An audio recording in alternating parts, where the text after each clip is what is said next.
أعوذ بالله من الشيطان الرجيم بسم الله الرحمن الرحيم سبحانك لا علم لنا إلا ما علمتنا إنك أنت العليم الحكيم رب اشرح لي صدري ويسر لي أمري واحلل عقدة من لساني يفقهوا قولي رب زدني علما صدق اللہ العظیم۔ سورہ بقرہ میں شروع میں مومنین متقین کا حال بیان ہوا، پھر اس کے بعد ان کی کامیابی کا ذکر کہ اللہ رب العزت نے ان کے لیے کامیابی رکھی ہے، اولئک هم المفلحون، یہی لوگ کامیاب ہیں۔ پھر اس کے بعد کافروں کا حال ذکر کیا اور ان کے لیے فرمایا وَلَهُمْ عَذَابٌ عَظِيمٌ، ان کے لیے بڑا عذاب ہے کافروں کے لیے۔ پھر اس کے بعد منافقین کا حال بیان کیا کہ منافقین وہ لوگ ہیں کہ جو دل کے اندر نفاق کا ایک مرض رکھتے ہیں۔ آپ صلی اللہ علیہ وسلم کی مجلس کے اندر بھی بیٹھا کرتے تھے، صحابہ رضی اللہ تعالیٰ عنہ کے ساتھ بیٹھا کرتے تھے، اور کیا کہتے تھے؟ دعویٰ کرتے تھے ایمان کا، اسلام کا دعویٰ کرتے تھے کہ ہم مسلمان ہیں، ہم نے کلمہ پڑھا ہے لا الہ الا اللہ محمد رسول اللہ۔ لیکن جب وہ جاتے تھے اپنی سرداروں کے پاس، رؤساء کے پاس، شیطانوں کے پاس جب جاتے تھے تو ان سے کہتے تھے کہ ہم تو مسلمانوں کے ساتھ صرف مذاق کرتے ہیں، ہاں ہم تو حقیقت میں مسلمان نہیں، ہم تو ان کے ساتھ صرف مذاق کرتے ہیں۔ ہاں، تو یہاں پر منافقین کا حال بیان ہوا۔ پھر منافقین کی دونوں قسمیں، ایک خالص منافق، پکے منافق، جن کے بارے میں آپ صلی اللہ علیہ وسلم نے فرمایا کہ ان کے دل الٹے ہیں، اور دوسری قسم وہ ذکر کی جو دو رخ منافقین ہیں کہ کبھی ایمان کے اندر داخل ہوئے، کبھی پھر دوبارہ نفاق اختیار کر لیا، کبھی ایمان کے اندر داخل ہوئے، کبھی دوبارہ نفاق اختیار کر لیا۔ ہاں، تو یہاں پر ان کا ذکر ہے۔ آج کے سبق کے اندر او کصیب من السماء فیہ ظلمات ورعد وبرق یجعلون اصابعهم فی آذانهم من الصواعق حذر الموت واللہ محیط بالکافرین۔ ایک واقعے کی طرف اشارہ ہے، اس کا شان نزول ایک واقعے کی طرف اشارہ ہے۔ حضرت عبداللہ بن مسعود رضی اللہ عنہ فرماتے ہیں کہ دو شخص ایسے تھے منافقین جو آپ صلی اللہ علیہ وسلم کے مجلس کے اندر بیٹھا کرتے تھے۔ آپ صلی اللہ علیہ وسلم سے رخصت ہو کے وہ مدینہ سے نکلے تاکہ ہم مشرکین کی جماعت کے اندر جا ملے، تو راستے میں ان کو بارش نے آ پکڑا، بارش آ گئی، جس کے رات کا وقت تھا، اور بارش آ گئی اور گھوپا اندھیرا بھی چھا گیا، تو جس کی وجہ سے جب بجلی کی چمک بھی ہوئی اور بجلی کی گرج بھی تھی، تو جب بجلی کی گرج آتی، جس کی وجہ سے اس کی آواز جب آتی تو وہ کانوں کے اندر انگلیاں دبا دیتے تاکہ اس کی گرج اور اس کی آواز کی وجہ سے وہ آواز ہمارے دل کے اندر داخل ہو کر ہمیں ہلاک نہ کر دے، اور جب بجلی کی چمک ہوتی تو اس چمک کے اندر تھوڑا سا وہ چل دیتے،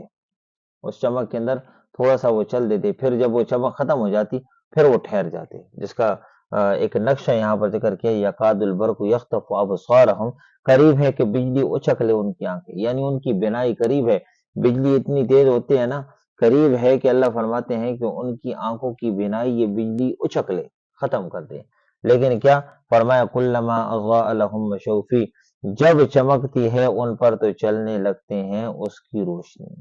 جب بجلی چمکتی نا، تو بجلی جب چمکتی تو اس کی روشنی میں تھوڑا سا چل دیتی، اور وَإِذَا أَظْلَمَ عَلَيْهِمْ قَامُوا، اور جب اندھیرا ہوتا تو کھڑے رہ جاتے، ہاں ڈر جاتے کہ کوئی نقصان نہ ہو جائے، تو اسی حیران و پریشانی کے اندر وہ کھڑے رہے، یعنی رات گزرنے کا انتظار کرتے رہے، اور یہ خیال کیا اور یہ دعا کی کہ صبح جلدی ہو تاکہ ہم حضور صلی اللہ علیہ وسلم کی مجلس کے اندر واپس کریں، اور آپ صلی اللہ علیہ وسلم کی مجلس کے اندر جا کر آپ صلی اللہ علیہ وسلم کے ہاتھ پر بیعت کر لیں۔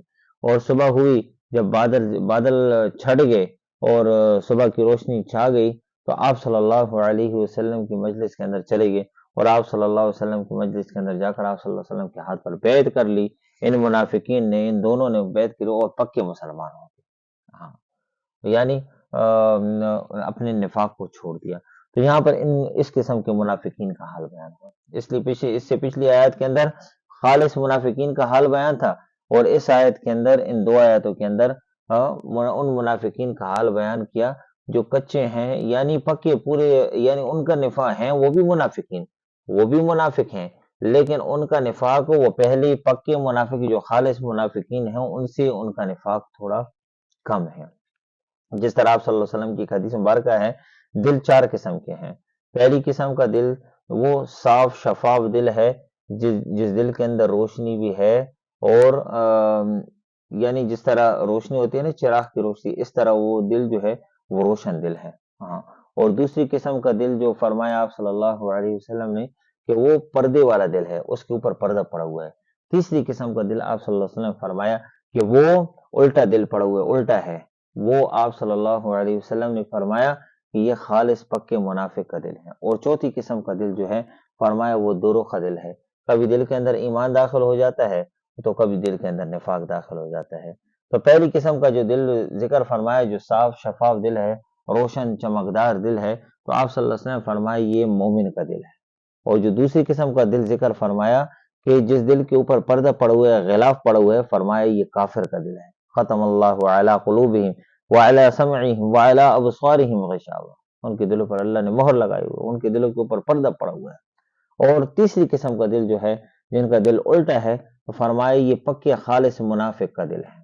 ہاں، جس کی منافق کی علامات پیچھے ذکر کی تھی کہ فرمایا کہ بات کرے تو جھوٹ بولے، ہاں، امانت رکھی جائے تو امانت کے میں خیانت کرے، اور اگر وعدہ کرے تو وعدہ خلافی کرے. اور ایک روایت کے اندر فرمایا کہ جب جھگڑا کرے تو گالی گلوچ کرے. تو آپ صلی اللہ علیہ وسلم فرمایا کہ جس کے اندر یہ چاروں نشانیاں پائی جائیں تو فرمایا یہ پکا منافق ہے، یہ شخص پکا منافق ہے. اور جن میں سے جس کے اندر ان میں سے کوئی ایک نشانی پائی جائے تو اس کے اندر نفاق کی وہ علامت موجود ہے جو اس کے اندر پائی گئی. یعنی بات کرے تو جھوٹ بولے، امانت رکھی جائے تو امانت میں خیانت کرے، وعدہ کرے تو وعدہ خلافی کرے، اور آپس میں جب جھگڑا کرے تو جھگڑے کے اندر وہ گالی گلوچ کرے. ہاں، تو یہ بھی منافقین کی علامات ذکر فرمائی. تو اسی طرح منافق کی جو دوسری قسم یہاں پر ذکر فرمائی آج کے سبق کے اندر کہ وہ دو رخے، ہاں، دو رخے منافق ہیں. کبھی ایمان کے اندر ایمان لے آئے اور کبھی ایسا یا کبھی پھر دوبارہ نفاق کے اندر داخل ہو گئے، کبھی ایمان کے اندر داخل ہو کبھی نفاق کے اندر داخل ہوئے. تو یہ دو رخے لوگ ہیں، یہ دو رخے منافق ہیں. ہاں، تو یہاں تک یعنی شروع کیا آیات کے اندر مومنین کا حال ذکر تھا، پھر اس کے بعد کافروں کا حال ذکر ہوا، پھر اس کے بعد منافقین کا حال ذکر ہوا. یہاں تک دو رکوع پورے ہو گئے. اللہ سے دعا ہے کہ اللہ رب العزت ہمیں صحیح طریقے سے قرآن کو پڑھنے کی، قرآن کو سمجھنے کی اور قرآن کو آگے پہنچانے کی بھی توفیق عطا فرمائے.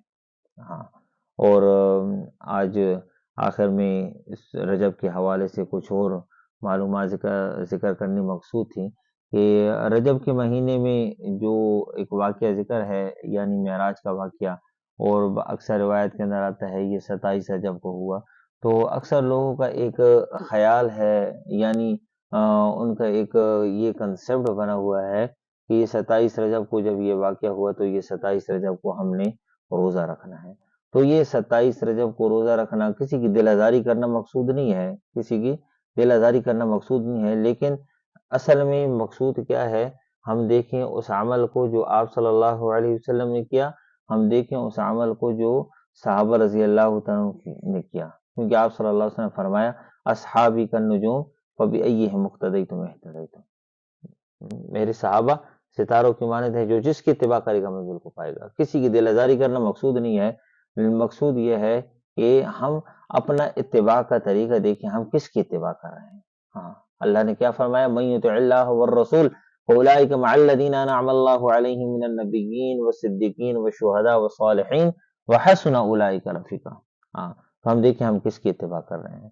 نہ آپ صلی اللہ علیہ وسلم کا عمل، آپ صلی اللہ علیہ وسلم کے عمل جو کیا ہم اگر اس کے مطابق عمل نہ کریں، اور صحابہ رضی اللہ عنہ نے جو عمل کیا اس کے مطابق عمل نہ کریں، تو پھر یہ تو ہم اپنی مرضی کے مطابق چل رہے ہیں، ہم تو اس راستے سے ہٹے ہوئے ہیں. ہاں، تو یہ دیکھیں کہ 27 رجب کو بعض لوگوں کا یہ کنسیپٹ بنا ہوا ہے کہ روزہ رکھنا ہے کیونکہ یہ معراج کا واقعہ ہوا ہے. ہاں، معراج کا واقعہ ہوا ہے، معراج کا واقعہ ایک عظیم واقعہ ہے. معراج کا واقعہ جس میں اللہ رب العزت نے آپ صلی اللہ علیہ وسلم کو راتوں رات سیر کرائی. ہاں، یا آپ صلی اللہ علیہ وسلم کو لے کر کے مسجد حرام سے مسجد اقصی، پھر مسجد اقصی سے آسمانوں کی سیر کرائی. پھر اللہ رب العزت نے مختلف یعنی جو جہنم والوں کے عذابات وغیرہ اللہ نے دکھائے. پھر اس کے بعد اللہ رب العزت نے آپ صلی اللہ علیہ وسلم کو مختلف انبیاء علیہ السلام سے ملاقاتیں کروائیں، اور یہاں تک کہ آپ صلی اللہ علیہ وسلم نے انبیاء علیہ السلام کی امامت بھی کی. ہاں، اسی لیے آپ صلی اللہ علیہ وسلم کو امام الانبیاء فرمایا گیا، امام الانبیاء. آپ صلی اللہ علیہ وسلم نے یہ اسرا کی رات جو تھی، شب معراج کی رات جو تھی، اس میں آپ صلی اللہ علیہ وسلم نے انبیاء علیہ السلام کی امامت کی. پھر آپ صلی اللہ علیہ وسلم کو اللہ رب العزت واپس اس دنیا کے اندر یعنی مسجد حرام یعنی واپس اپنے گھر اللہ رب العزت آپ صلی اللہ علیہ وسلم کو واپس اپنے گھر لے کر آئے. تو یہ اللہ نے یہ سارے جتنے بھی معاملات ہوئی یہ اللہ نے اپنی قدرت کاملہ کے ساتھ کیے. تو ہم نے وہ عمل کرنا ہے جو حضور صلی اللہ علیہ وسلم نے کیا، ہم نے وہ عمل کرنا ہے جو حضرات صحابہ رضی اللہ عنہ نے کیا. ہاں تو اس کے اندر کامیابی ہے. تو شب معراج کا جو روزہ جو اکثر لوگ رکھتے ہیں یہ کنسیپٹ بنا ہوا ہے، تو یہ روزہ رکھنا صحیح نہیں ہے. باقی جو مسائل ہیں ہم اپنے جو علاقے کے مفتیان کرام ہیں ان سے پوچھیں اس کے بارے میں مزید جو مسئلہ ہے کہ روزے کا، کیونکہ ہر بندہ کہتا ہے کہ مجھے ثواب مل جائے اس وجہ سے میں روزہ رکھتا ہوں. تو اس دن کا خاص کر کے کہ یہ نیت کر کے کہ یہ شب معراج ہے اور شب معراج کی وجہ سے روزہ رکھنا ہے، تو یہ درست نہیں ہے.